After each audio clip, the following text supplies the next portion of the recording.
28 तारीख को जो है वो रक्षाबंधन का त्यौहार है वो आ गया है, लेकिन उसके साथ ही जो बहनें हैं उनके मन में ये दुविधा भी रहती है कि आखिर राखी किस मुहूर्त पे बांधे। तो इसी विषय में आज बात करने के लिए हमारे साथ पंडित जी मौजूद हैं। हम उनसे जानते हैं कि क्या कुछ मुहूर्त है और सर जो दिन को लेकर के है वो लोगों के मन में जो है वो शंका है कि 28 तारीख को रक्षाबंधन है कि 29 तारीख को रक्षाबंधन है। तो इसको कृपया इसका जवाब देकर। बहुत अच्छा।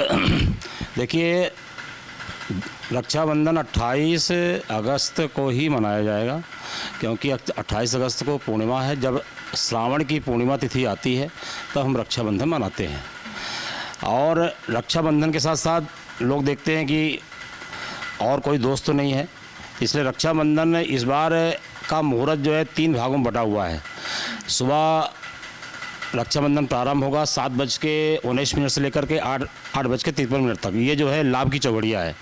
तो लाभ की चौघड़िया में यदि जो है बहन भाई को बांधती है तो भाई को भी लाभ है, बहन को भी लाभ है, और यह रक्षाबंधन जो है उसके लिए एक अच्छा साबित होगा दोनों की रक्षा के लिए। दूसरा मुहूर्त 8:53 से लेकर के 10:28 सुबह ही, ये चौघड़िया अमृत की चौघड़िया है। तो अमृत चौघड़िया, लाभ और अमृत, इस दोनों में जो है रक्षाबंधन अति उत्तम माना गया है।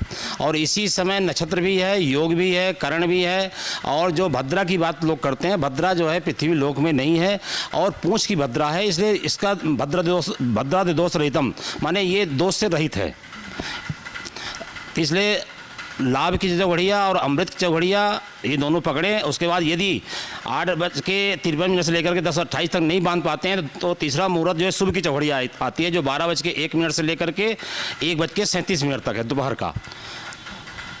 दिनांक को लेकर के भी जो है वो लोगों के मन में सवाल है कि जिस तरीके से तीज आ रही है तो तीज की मुहूर्त को लेकर के और रक्षाबंधन की मुहूर्त को लेकर के लोग 29 तारीख की भी बातें रख रहे हैं यहाँ पे, तो उसका क्या रीज़न है सर? देखिए, उसका कोई रीज़न नहीं है। उसमें आपको बता दूं, तीज का कोई ऐसा मुहूर्त नहीं आ रहा है। तीज मतलब जब तिथि आएगी तब तीज होता है। इसलिए 28 तारीख को ही रक्षाबंधन यहाँ छत्तीसगढ़ नहीं पूरे भारत में हो रहा है। और जो हमारे भारतीय जो विदेश में भी हैं वो लोग भी 28 तारीख को ही मनाएंगे।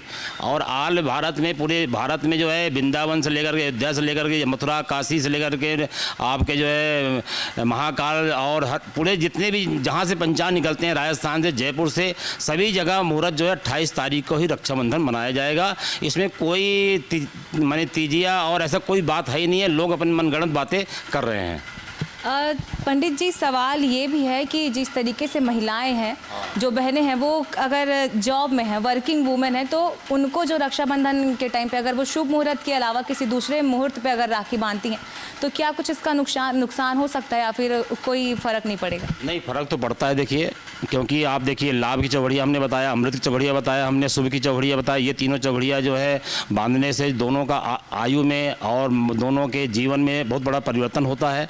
अब रही बात काल की चौघड़िया हम बांध देंगे तो काल का मतलब होता है कि आप रक्षा सूत्र बांध रहे हैं और काल के समय बांध रहे हैं, तो काल तो आपने बांध दिया, इसलिए रक्षा कहाँ हुई। इसलिए काल की चौघड़िया में नहीं बांधना चाहिए, रोग की चौघड़िया में नहीं बांधना चाहिए। यदि रोग की चौघड़िया में बांध देते हैं रोग हो जाता है, काल की चौघड़िया में बांध देते हैं तो उसका साल भर जो है मनेगा जाए, वो रक्षा जो है वो रक्षा नहीं कर पाएगा। इसलिए तो इसका कुछ तोड़ है कि अगर समय से अगर आप नहीं बांध पा रहे हैं तो उस बीच में अगर भगवान की आराधना करके कर लें, भगवान के चरणों पे अर्पित करके, ऐसा कुछ उपाय है इसका तोड़? क्योंकि शुक्रवार का दिन है, तो शुक्रवार के दिन जो है, अब रक्षाबंधन पड़ रहा है तो शुक्रवार के दिन मोगरे का इत्र लगा करके रक्षा सूत्र बांध सकते हैं, क्योंकि उसका दोष जो है उसको नहीं लगेगा। यानी कि रक्षा सूत्र है वो सभी बहनें कोशिश करें कि शुभ मुहूर्त पर ही अपने भाइयों की कलाइयों पर राखी बांधें। और अगर शुभ मुहूर्त का अगर आप नहीं पकड़ पा रही हैं समय, तो अगर आप किसी दूसरे मुहूर्त पे करते हैं तो उस समय जैसा कि पंडित जी ने बताया, मोगरे के इत्र से आप रक्षाबंधन को जो है वो अर्पित करके आप राखी बांध सकते हैं। कैमरामैन अभी के साथ मैं दीप्ति वर्मा, ग्रैंड न्यूज़ रायपुर।